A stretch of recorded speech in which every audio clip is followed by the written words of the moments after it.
Bab 028. Kak Fahri serius ikut pulang? Tanya Aida memastikan kembali. Iya dong, buat apa kakak bercanda, ayok nanti kita terlambat, jawab Fahri semangat dan mereka pun langsung berangkat menuju bandara. Aida, Farel dan Fahri pun sudah tiba di Singapura. Mereka kembali melanjutkan kegiatan rutinitas mereka sehari-hari. Fahri seakan sudah bisa move on dan kembali hidup ceria seperti sebelum berjumpa dengan Zahra. Kakak kok gak pernah lihat kawan-kawan kamu lagi? Tanya Fahri sembari menikmati makan siang yang dibawa oleh Aida ke kantor Farel.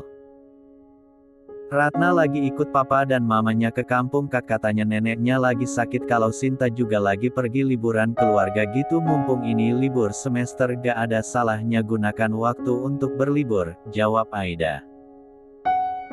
Oh iya sayang, kamu gak pengen kayak teman-teman kamu pergi liburan? Kalau kamu mau tinggal bilang aja, pasti Mas turutin, pokoknya apapun keinginan kamu semua pasti Mas turutin dan lakuin, sambung Farel. Kembali semakin hari Farel semakin profesional ngucapin kata-kata romantis untuk Aida. Nunggu si kembar besar aja ya sayang, biar liburan kita makin menyenangkan. Aida ingin pergi keliling Eropa. Kalau pergi sekarang kasihan si kembar masih terlalu kecil, jawab Aida, membuat Farel dan Fahri merasa kagum dengan jawabannya. Aida sama sekali tidak memikirkan kesenangan pribadinya, ia selalu memikirkan suami dan baby kembarnya. Kamu memang istri yang paling sempurna sayang, ucap Farel yang semakin mensyukuri bisa memiliki Aida. Kirimkan satu wanita untukku seperti Aida Tuhan, ucap Fahri, membuat Farel merasa sedikit kesal dengan harapan Fahri.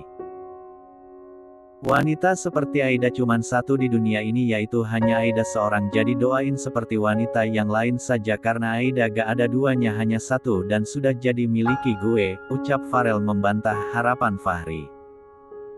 Kakak orang baik dan Aida yakin kakak bisa dapatin perempuan yang lebih baik dari Aida, sambung Aida, membuat semangat Fahri kembali bergejolak. Semakin hari Aida semakin disibukkan dengan kegiatan kampusnya. Sebagai bintang kampus, banyak organisasi kampus yang harus ia ikuti. Putri dan Sinta selalu mendukung apapun jenis kegiatan yang diikuti Aida. Semakin lama persahabatan mereka semakin dekat dan baik. Aida yang terlihat pucat membuat Putri dan Sinta khawatir. Bukan Aida namanya, jika ia harus mengeluh sakitnya ia lebih memilih untuk memendam dan menahan sendiri. Sudah hampir 30 menit Putri dan Sinta menunggu di depan toilet, namun Aida tak kunjung keluar juga. Dengan panik Putri langsung memanggil petugas kebersihan kampus itu untuk membuka pintu toilet yang Aida kunci. Setelah pintu berhasil dibuka, betapa terkejutnya Putri dan Sinta melihat Aida yang terbaring lemas di sudut toilet dengan darah yang mengalir di kakinya. Dengan cepat Putri dan Sinta membawa Aida ke res dibantu oleh petugas kebersihan di sana. Di tengah perjalanan Sinta mencoba untuk langsung menghubungi Farel. Rasanya jantung Farel seakan copot mendengar keadaan Aida yang lagi darurat. Tanpa memperdulikan apapun, Farel langsung menyusul Aida ke res yang akan dituju oleh Putri dan Sinta. Fahri yang sekilas melihat kepanikan Farel bisa menebak ada hal yang terjadi dengan Aida. Dengan cepat Fahri menghubungi Aida dan langsung diangkat oleh Sinta. Seketika Fahri juga merasa syok mendengar kabar buruk dari Aida. Dengan cepat ia segera menyusul Farel untuk menenangkan hati sahabatnya itu.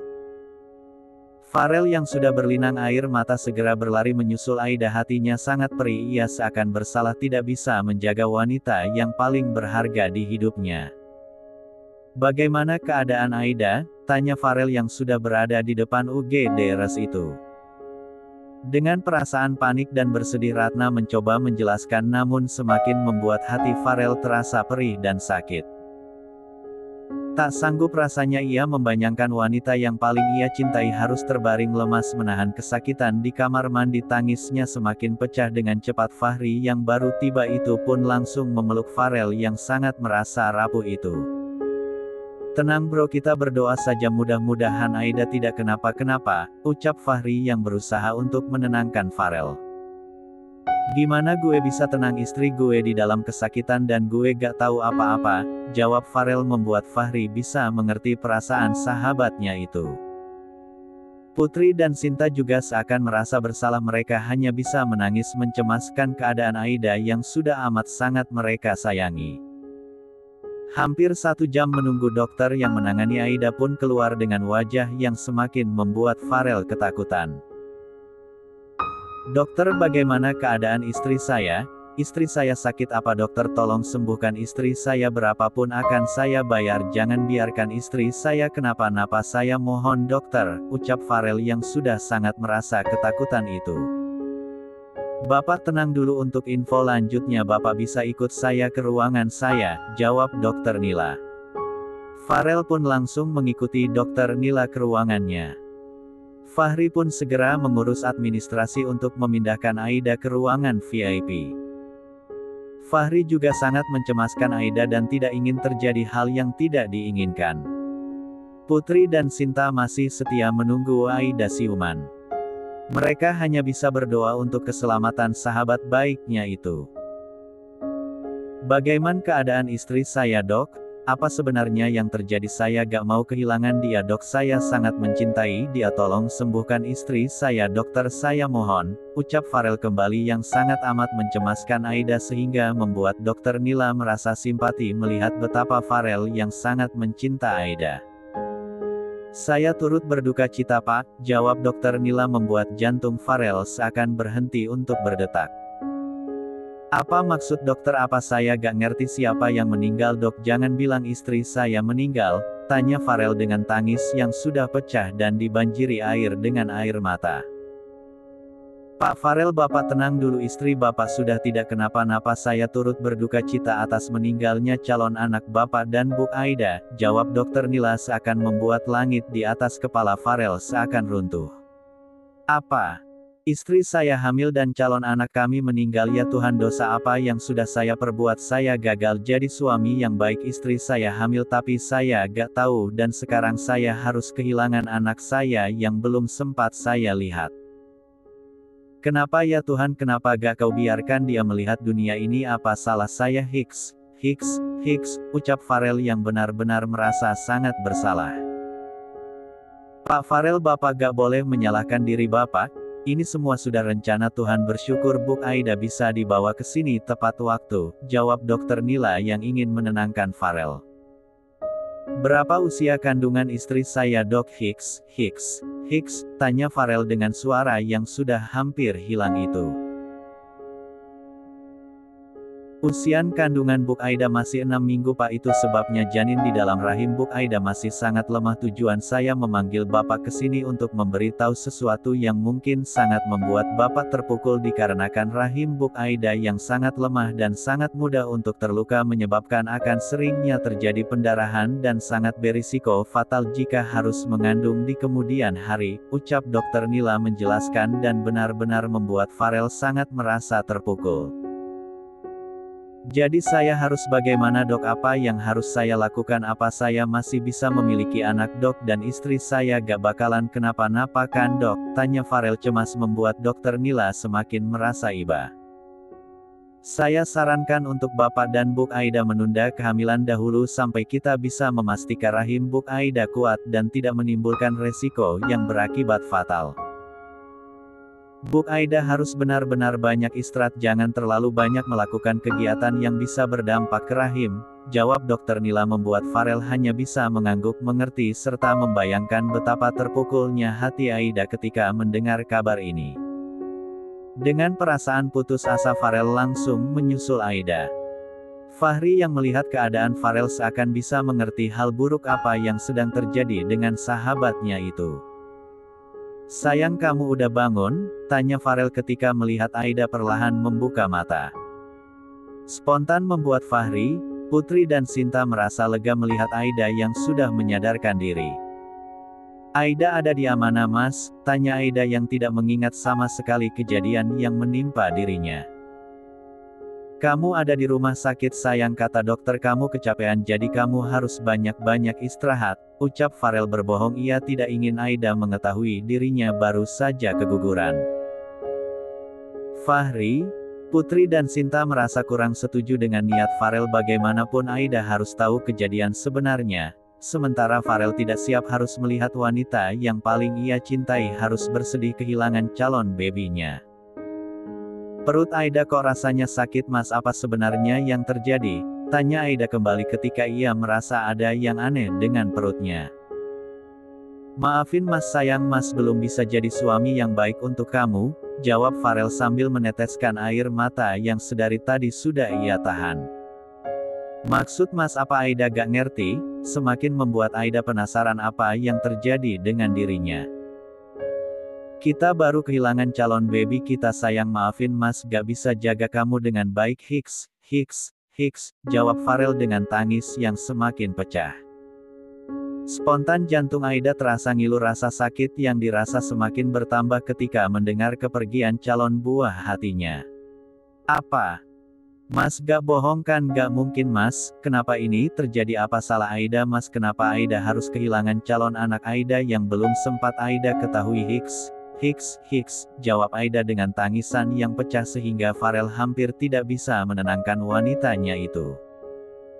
Dengan sekuat tenaga Farel berusaha memeluk dan menenangkan Aida. Yang ditakuti Farel pun terjadi ketika Aida harus mengetahui yang sebenarnya terjadi.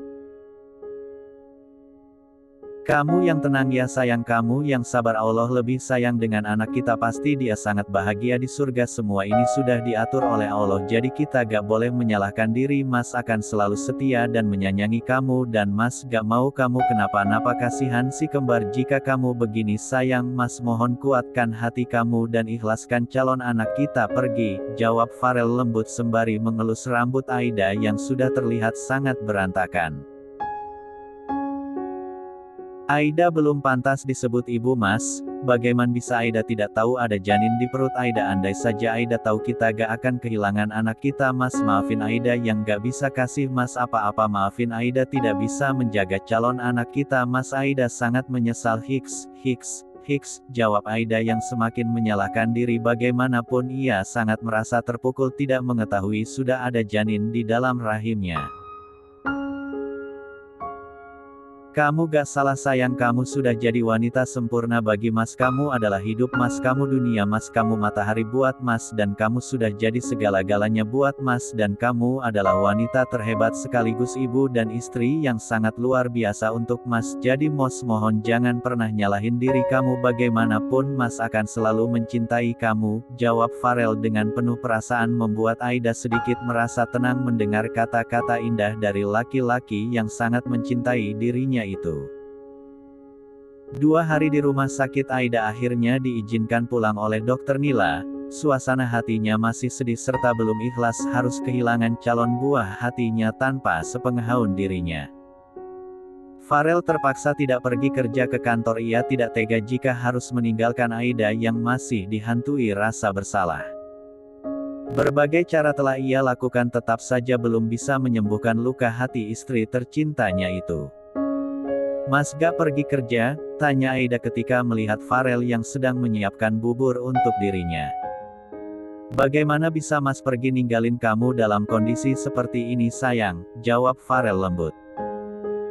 Mas Aida gak apa-apa kok sayang, mas gak usah khawatir, Aida hanya perlu istirahat, jadi mas gak usah tinggalin kerjaan mas untuk jaga Aida di sini, jawab Aida kembali yang berusaha membohongi Farel. Sayang, sekarang ini gak ada yang lebih berharga daripada kamu dan anak-anak kita. Mas akan jaga dan rawat kamu sampai kamu benar-benar sembuh. Mas gak akan biarin kamu kesepian dan merasa bersalah sendiri. Ingat, kamu punya mas yang selalu setia mendengar semua keluh kesah kamu. Kita hadapi bersama-sama ya sayang, apapun yang terjadi mas akan selalu di samping kamu, jawab Farel kembali memberi dukungan untuk Aida. Terima kasih ya sayang. Insya Allah Aida sudah mengikhlaskan semua yang terjadi. Aida sangat mencintai mas, ucap Aida sambil memeluk Farel. Mas juga sangat mencintai kamu sayang, mulai sekarang kamu harus banyak istirahat ya. Jangan ambil kegiatan-kegiatan kampus dulu, kalau perlu nanti mas yang akan ngurus agar pihak kampus memberi keringanan untuk istri mas yang cantik dan tegar ini, ucap Farel mesra sambil mengacak-acak lembut rambut Aida. Sekali lagi Aida sangat mencinta mas, ucap Aida manja membuat Farel merasa gemes dengan tingkah manja istrinya itu. Kalau kamu beneran sangat mencintai Mas, jadi kamu harus makan yang banyak, minum obat lalu istirahat dan jangan lupa untuk selalu mikirin Mas, rayu Farel membuat Aida tersenyum tersipu malu. Kamu semakin cantik sayang kalau senyum malu begitu, sambung Farel kembali membuat wajah Aida yang tadinya pucat sekarang sudah berubah jadi merah seperti tomat. Dengan penuh kasih sayang Farel menyuapi Aida memakan buburnya. Farel ingin memberikan perhatian lebih agar Aida bisa melupakan rasa sakitnya.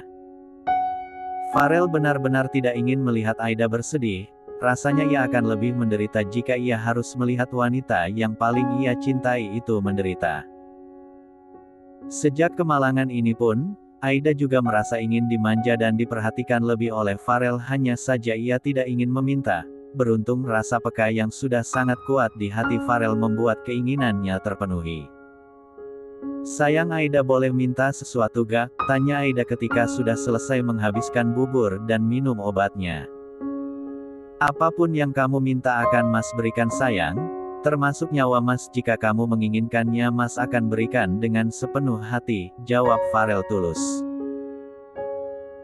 Aida gak akan sanggup meminta nyawa Mas, karena Aida gak mau Mas pergi jauh meninggalkan Aida. Tolong bawa Aida ke taman rumah kita ya sayang. Aida ingin hirup udara segar sambil menikmati waktu dengan Mas, pinta Aida lembut. Farel pun langsung mengabulkan permintaan istri tercintanya itu. 5 tahun kemudian. Waktu berjalan begitu cepat, tidak terasa Aida dan Farel sudah menghabiskan waktu bersama 6 tahun lebih. Banyak suka duka yang mereka jalani tapi tidak memudarkan rasa cinta di antara mereka. Aida telah menyelesaikan kuliahnya, kini ia sudah menyandang gelar SH. Kehidupannya semakin membaik serta kini ia sudah menjadi wanita karier yang banyak menangani dan memenangkan masalah hukum yang ia tangani, dan Aida juga menjadi ibu rumah tangga yang sangat bertanggung jawab. Fahri dan Rini buah hati mereka telah duduk di sekolah dasar, berkat didikan Aida kini mereka tumbuh jadi anak yang pintar dan berbakti. Sementara Aida masih belum bisa memberikan Farel keturunan dari rahimnya, ada kala ia juga merasa sedih, namun Farel yang begitu sangat menyayangi dirinya mampu mengobati perasaannya itu. Selama 5 tahun ini Fahri juga banyak mendapat keberuntungan, salah satunya wanita yang berhasil membuatnya jatuh cinta pada pandang pertama berhasil ia miliki, siapa lagi kalau bukan Zahra. Tidak ada yang bisa menebak takdir Fahri yang sudah mengikhlaskan Zahra dengan Gilang justru membuat dirinya bisa memiliki wanita cinta pertamanya itu. Flashback. Saat Zahra dan Gilang akan mengadakan pernikahan, hal yang tidak terduga pun terjadi. Zahra yang sama sekali tidak mengetahui bahwa Gilang telah bermain apa di belakangnya ketahuan jua. Kalau bukan jodoh mau bagaimanapun kita berusaha untuk memilikinya akan berpisah jua, seperti Gilang yang sudah tega membuang wanita lain yang sedang mengandung anaknya demi bisa menikahi Zahra. Beruntung Zahra mengetahuinya sebelum terjadi ijab kabul dan memutuskan untuk mengakhiri hubungan dengan Gilang dan memaksa Gilang untuk menikahi dan bertanggung jawab dengan wanita yang sedang mengandung anaknya itu. Mesti hanya kesalahan satu malam tidak berhasil meluluhkan hati Zahra, baginya sekali berkhianat akan ada pengkhianatan selanjutnya. Pelajaran yang bisa dipetik: jangan pernah lari dari masalah karena bagaimanapun kita untuk sembunyi dan menghindarinya tetap akan berjumpa juga, dan juga jadilah manusia yang bertanggung jawab yang bisa menyelesaikan masalah bukan lari dari masalah. Kebetulan Aida dan Farel memaksa Fahri harus ikut menghadiri pernikahan Zahra tersebut. Sayang sekali Fahri harus menyaksikan kegagalan pernikahan dari wanita yang ia cintai itu. Entah bagaimana Fahri harus bersikap waktu itu, namun lagi-lagi takdir membawa Zahra kepadanya. Flashback of